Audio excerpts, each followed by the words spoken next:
ఈరోజు మన Indian stock markets అయితే ఫ్లాట్గా క్లోజ్ అయ్యాయి. దీనికి మెయిన్ రీజన్ ఏంటంటే, ఒక సైడు స్ట్రాంగ్గా Q1 కార్పొరేట్ ఎర్నింగ్స్ పోస్ట్ చేస్తున్నప్పటికీ, ఎఫ్ఎస్ ఇన్ఫ్లోస్ బాగున్నప్పటికీ, ఇంకో సైడ్ ఏంటంటే గ్లోబల్ టెన్షన్స్ అవ్వచ్చు, క్రూడ్ ఆయిల్ ప్రైజెస్ అనేవి రైజ్ అవ్వడం, యూఎస్కి సంబంధించిన టారిఫ్ థ్రెట్స్ అవ్వచ్చు, యూఎస్ ఇన్ఫ్లేషన్ డేటా అనేది మార్కెట్ మీద అయితే ప్రెజర్ని క్రియేట్ చేసింది. సో ఈ రెండు ఏంటంటే ఆపోజిట్ ఫోర్సెస్ వల్ల మార్కెట్లో క్లియర్ డైరెక్షన్ అనేది రాలేదనమాట. సో అందుకే ఈరోజు మన మార్కెట్స్ ఫ్లాట్గా అయితే క్లోజ్ అయ్యాయి. ఇక రేపటి మార్కెట్ కోసం మనం ఫోకస్ చేయాల్సిన ఇంపార్టెంట్ డేటా ఏంటంటే, ముందుగా మనం ఫోకస్ చేయాల్సింది స్ట్రైట్ ఆఫ్ హార్మోజ్ అండి. ఇది చాలా ఇంపార్టెంట్. మనం ఎప్పటి నుంచో మాట్లాడుకుంటున్నాం. ఇరాన్కి మరియు యుఎస్కి మధ్య డైరెక్ట్ నెగోషియేషన్స్ పై అయితే ఇంకా క్లారిటీ అనేది రాలేదు. సో ఇరాన్ కొన్ని కండిషన్స్ అనేవి ఫుల్ఫిల్ అయ్యే వరకు డైరెక్ట్ టాక్స్కి రెడీగా లేదు అని అయితే తెలుస్తుంది. సో దీనివల్ల షిప్పింగ్ రూట్స్ పై అన్సర్టినిటీ కంటిన్యూ అవ్వడం వల్ల గ్లోబల్ మార్కెట్లో టెన్షన్స్ అనేవి పెరుగుతూనే ఉన్నాయన్నమాట. And second one, crude oil prices అనేవి రైజ్ అవుతూ ఉన్నాయి. బ్రెంట్ క్రూడ్ ఆయిల్ ప్రైస్ అనేది మళ్ళీ అరౌండ్ $84 వరకు అయితే వెళ్ళడం అయితే జరిగిందండి. సో ఇది ఇండియాకి చాలా ఇంపార్టెంట్. ఎందుకంటే మన ఇండియా క్రూడ్ ఆయిల్ ని ఇంపోర్ట్ చేసుకునే కంట్రీ, మీ అందరికీ తెలిసిందే. సో క్రూడ్ ఆయిల్ ప్రైజెస్ పెరిగితే ఇండియా పైన ఇంపోర్ట్ బిల్ పెరుగుతుంది, ఇన్ఫ్లేషన్ పెరుగుతుంది, రూపీ మీద ప్రెజర్ అనేది పడుతుంది అనమాట. అండ్ నెక్స్ట్ మనం ఫోకస్ చేయాల్సింది యుఎస్ టారిఫ్ థ్రెట్ అనమాట. ఇంకో మేజర్ కన్సర్న్ ఇది. ఎందుకంటే వాషింగ్టన్ లో రష్యా నుంచి ఆయిల్ అండ్ గ్యాస్ కొనుగోలు చేసే కంట్రీస్ పై 100% వరకు టారిఫ్ చేయడానికి సంబంధించిన డెవలప్మెంట్స్ అనేవి ప్రస్తుతం జరుగుతున్నాయి అనమాట.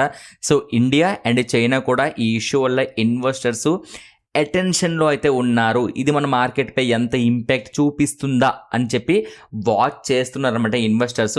అండ్ నెక్స్ట్ ఫోకస్ చేస్తున్న డేటా యూఎస్కి సంబంధించిన ఇన్ఫ్లేషన్ డేటా. ఇది చాలా ఇంపార్టెంట్ డేటా. సో దీన్ని కూడా ప్రస్తుతానికి గ్లోబల్ ఇన్వెస్టర్స్ అందరూ కూడా వెయిట్ అండ్ వాచ్ మోడ్లో అయితే ఉన్నారండి. అండ్ నెక్స్ట్ మన డొమెస్టిక్ ఫ్యాక్టర్స్ చూసుకుంటే మన ఇండియాకి సంబంధించి స్ట్రాంగ్గా Q1 ఎర్నింగ్స్ అయితే మంచిగా నెంబర్స్ని కంపెనీస్ పోస్ట్ చేస్తున్నాయి. ఇది మన ఇండియన్ మార్కెట్కి చాలా పాజిటివ్. ఎఫ్ఎస్ ప్రస్తుతం మన ఇండియన్ మార్కెట్లో బై చేస్తున్నారు. దీన్ని మనం పాజిటివ్గా చూడాలి. అండ్ ఈరోజు డేటా అయితే మనకి ఈవినింగ్ అప్డేట్ అవుతుంది. ఆ డేటా చూస్తే మనకి ఇంకా క్లారిటీ అనేది ఎఫ్ఐ పైన వస్తుంది. నెక్స్ట్ యూఎస్కి సంబంధించిన జాబ్స్ డేటా ఏదైతుందో ఇది వీక్గా రావడం కూడా మనము పాజిటివ్గా అయితే కన్సిడర్ చేయాలి. ఇక సెక్టార్స్ వైజ్ చూసుకుంటే తగ్గ వార్ అయితే జరుగుతుంది. నిఫ్టీ ఐటీ, నిఫ్టీ ఆటో ఈరోజు పాజిటివ్గా అయితే మూవ్ అవడం అయితే జరిగింది.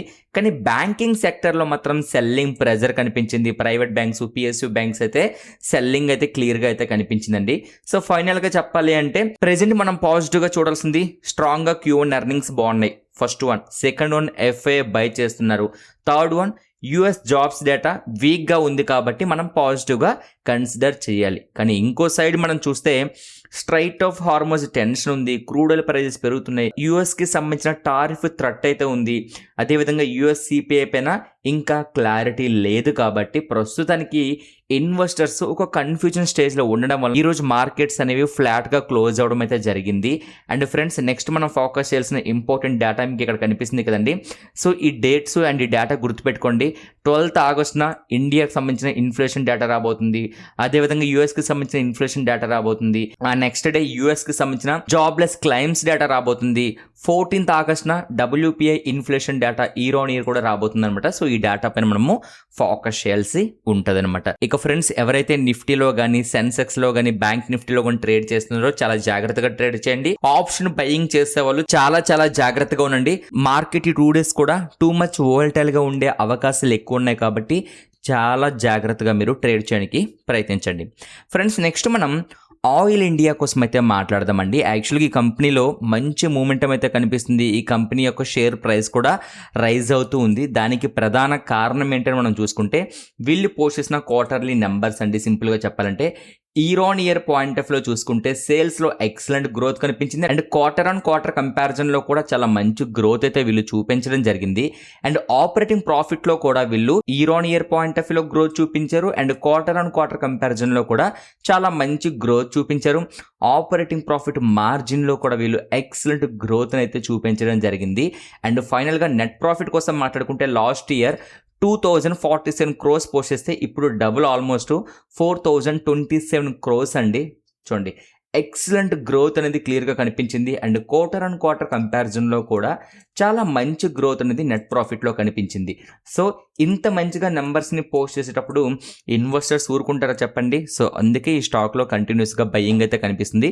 బట్ మనం ఎవరైనా సరే ఎంటర్ అవ్వాలనుకుంటే ఈ కంపెనీకి సంబంధించిన రిమైనింగ్ డేటా కూడా చూడాలి. ఫండమెంటలీ స్ట్రాంగ్గా ఉందా లేదనేది వెరిఫై చేసిన తర్వాతనే ఎంట్రీస్ ప్లాన్ చేయాలి. అండ్ ఈ స్టాక్లో మనం అబ్జర్వ్ చేయాల్సిన ఇంకొక కీ పాయింట్ ఏంటంటే స్టాక్ పిఈ చూడండి. ఇండస్ట్రీ పీఈతో కంపేర్ చేసుకుంటే చాలా చీప్గా ట్రేడ్ అవుతుంది అని అర్థం చేసుకోవాలి. అండ్ డెట్ టు ఈక్విటీ కూడా 0.65 మాత్రమే ఉందన్నమాట. సో దీన్ని కూడా మనం పాజిటివ్గా అయితే కన్సిడర్ చేయాలి. ఇంకా ఫర్దర్గా మీరు కంపెనీకి సంబంధించిన ప్రాఫిట్ అండ్ లాస్ చూసుకున్న సేల్స్లో ప్రతి ఇయర్ గ్రోత్ వీళ్ళు చూపిస్తున్నారు. అండ్ నెట్ ప్రాఫిట్లో కూడా ప్రతి ఇయర్ చాలా మంచి గ్రోత్ని అయితే వీళ్ళు చూపిస్తున్నారు అనమాట. అండ్ బ్యాలెన్స్ షీట్లో రిజర్వ్స్ కూడా స్ట్రాంగ్గా ఉన్నాయండి. And finally share holding pattern చూసుకుంటే ప్రమోటర్స్ దగ్గర ఆల్మోస్ట్ 56% హోల్డింగ్స్ ఉన్నాయి. ఎఫ్ఐస్ ఇంట్రెస్ట్గా ఉన్నారు, డిఐస్ ఇంట్రెస్ట్గా ఉన్నారు, పబ్లిక్ కూడా ఇంట్రెస్ట్గా ఉంది. అండ్ ఇక్కడ ఇంకొక పాయింట్ ఏంటంటే పబ్లిక్కి జస్ట్ 6% మాత్రమే హోల్డింగ్స్ ఉన్నాయి. దీన్ని కూడా మనం పాజిటివ్గా అయితే కన్సిడర్ చేయాల్సి ఉంటుంది అనమాట. అండ్ మీరు టెక్నికల్గా చార్ట్ చూసుకున్నా సరే చూడండి, ప్రస్తుతం అయితే ఆల్ టైమ్ హై నుంచి చూసుకుంటే డిస్కౌంట్లో అయితే ట్రేడ్ అవుతుంది. అండ్ ఇంపార్టెంట్ సపోర్ట్ లెవెల్ దగ్గర నుంచి అప్సైడ్ మూవ్ అవుతుంది కాబట్టి టెక్నికల్గా కూడా మనము పాజిటివ్గా అయితే కన్సిడర్ చేయొచ్చు. బట్ ఫ్రెండ్స్, ఎవరైనా సరే ఈ స్టాక్లో ఎంట్రీ తీసుకోవాలనుకుంటే మీరు కంపెనీకి సంబంధించిన అనాలిసిస్ కంప్లీట్గా చేసిన తర్వాతనే మీ ఎంట్రీ అనేది మీరు ప్లానింగ్ అయితే చేయొచ్చు. బట్ కంపెనీ అయితే ఫండమెంటలీ టెక్నికల్లీ అయితే స్ట్రాంగ్గా ఉంది. ఫ్రెండ్స్, నెక్స్ట్ మనం ఓలా ఎలక్ట్రిక్ షేర్ కోసం అయితే మాట్లాడదామండి. ఈరోజు అరౌండ్ 5 to 6% అయితే ఫాల్ అయింది. అసలు ఈ కంపెనీ యొక్క షేర్ ప్రైస్ ఫాల్ అవడానికి ప్రధాన కారణం ఏంటనేది ఇప్పుడు మాట్లాడదాం. ఫ్రెండ్స్, ఈ కంపెనీ క్వార్టర్లీ నెంబర్స్ అయితే పోస్ట్ చేయడం జరిగిందండి. చూడండి, వీళ్ళు లాస్ట్ ఇయర్ లాస్ చూసుకుంటే 428 crores అయితే వీళ్ళది లాస్ట్ ఇయర్ లాస్ ఉంది. ఈ ఇయర్ చూసుకుంటే ఫస్ట్ క్వార్టర్లో 336 crores. అదేంటి లాస్ తగ్గింది కదా, ఇది పాజిటివే కదంట. అవును, లాస్ తగ్గించారు కాబట్టి దీన్ని మనం పాజిటివ్గానే చూడాలి. సెకండ్ మనం చూడాల్సింది రెవెన్యూ చూడాలి. రెవెన్యూ చూడండి, 45% year on year point of వ్యూలో అయితే డ్రాప్ అవుట్ అవడం అయితే జరిగింది. Q1 ఫినాన్షియల్ 26లో రెవెన్యూ 828 కోట్లు ఉంటే ఈ Q1లో చూడండి 455 కోట్లు, అంటే 45% అయితే క్లియర్గా డ్రాప్ అవుట్ అనేది కనిపించింది అనమాట. బట్ మనము ప్రీవియస్ క్వార్టర్తో కంపేర్ చేసుకుంటే మాత్రం 72% గ్రోత్ అయితే వీళ్ళు చూపించారు. ఎందుకంటే లాస్ట్ క్వార్టర్లో 265 crores వీళ్ళు పోస్ట్ చేస్తే ఈ క్వార్టర్లో 455 crores అయితే వీళ్ళు పోస్ట్ చేశారు. సో ఇక్కడ క్వార్టర్ అండ్ క్వార్టర్ కంపారిజన్లో ఎక్సలెంట్ గ్రోత్ కనిపించింది. Year on year point of లో 45% అయితే డ్రాప్ అవుట్ కనిపించింది. సో ఇక్కడ ఒకటి రెవెన్యూ మనం గుర్తుపెట్టుకోవాలి, డ్రాప్ అవుట్ అయింది. చూడండి, వీళ్ళ యొక్క సేల్స్ వాల్యూమ్స్ మనం చూసుకుంటే ఆర్డర్స్ అనేవి Q4లో 22,522 జరిగితే Q1లో ఓకేనా 44,071, అంటే 95.8% క్వార్టర్ అండ్ క్వార్టర్ కంపారిజన్లో ఇంక్రీజ్ అయింది. వీళ్ళు చేసిన డెలివరీస్ మీరు చూసుకున్నా సరే చూడండి, లాస్ట్ క్వార్టర్లో 20,256, ఈ క్వార్టర్లో 39,192, అంటే ఇక్కడ కూడా 93.4% క్వార్టర్ అండ్ క్వార్టర్ కంపారిజన్లో వీళ్ళు గ్రోత్ అయితే చూపించారు. సో ఆర్డర్స్ పెరిగాయి, డెలివరీస్ రెండు కూడా పెరిగాయి కాబట్టి దీన్ని మనం పాజిటివ్గా కన్సిడర్ చెయ్యాలి.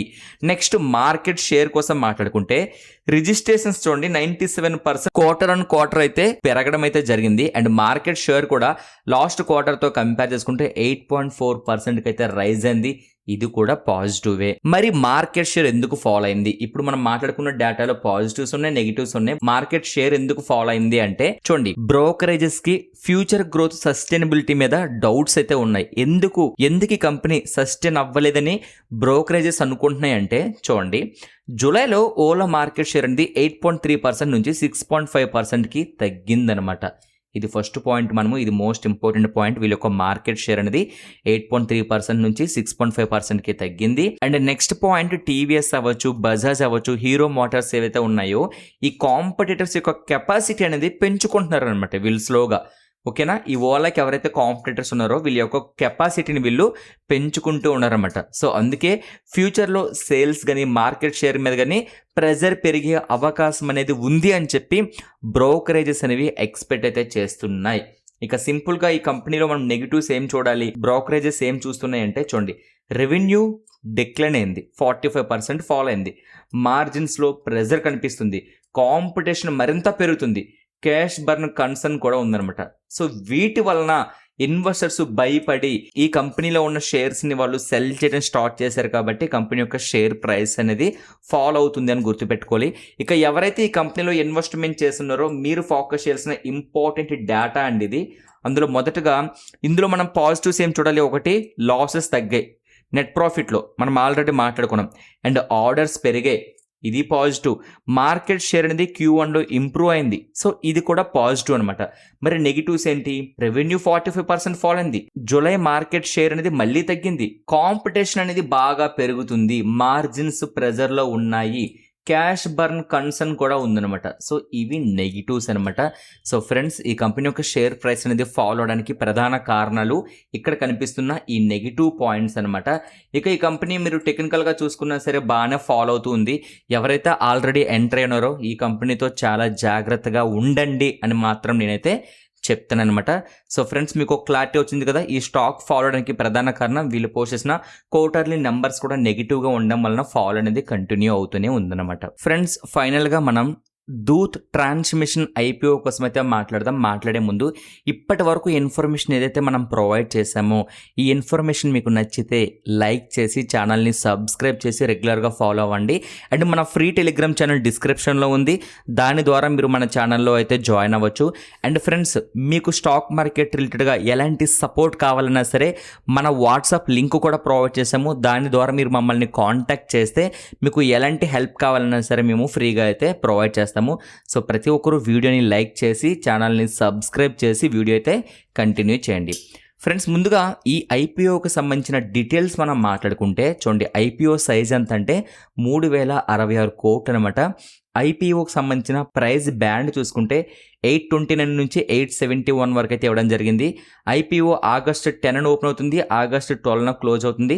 లాట్ సైజ్ అనేది 17 షేర్స్ అనమాట. సో ఈ 17 మీరు బై చేయాల్సింది. దీనికి మీ దగ్గర ఉండాల్సిన మనీ ఎంత అంటే అప్రాక్స్ 14,807 రూపీస్ అనేది మనకి అవసరం అవుతుంది.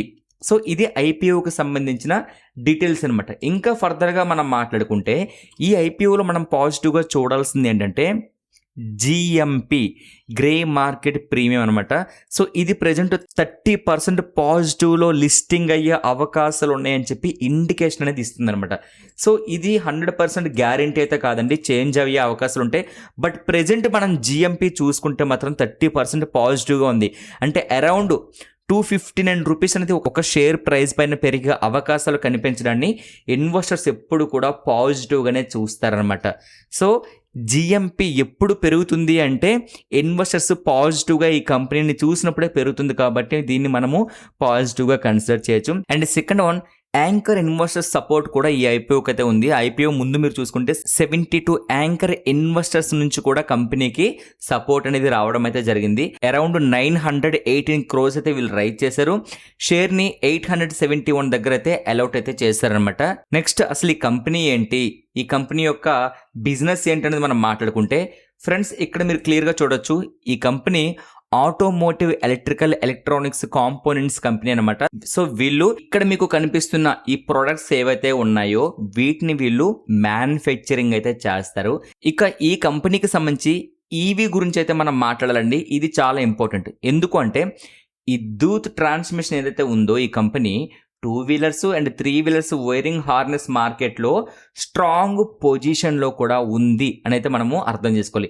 ఓవరాల్గా మార్కెట్ షేర్ చూసుకుంటే ఈ కంపెనీకి 41% ఉంది 2 వీలర్స్ అండ్ 3 వీలర్స్ నుంచి అయితే ఉంది. అండ్ ఎలక్ట్రిక్ 2 వీలర్స్ 3 వీలర్స్ సెగ్మెంట్లో నియర్లీ 70% మార్కెట్ షేర్ ఉందండి. 70% ఎలక్ట్రిక్ 2 వీలర్స్ 3 వీలర్స్ సెగ్మెంట్లో అయితే వీళ్ళకి 70% మార్కెట్ షేర్ అనేది ఉంది. కాబట్టి ప్రెజెంట్ ఇన్వెస్టర్స్ ఈ కంపెనీని పాజిటివ్గా అయితే చూస్తున్నారు.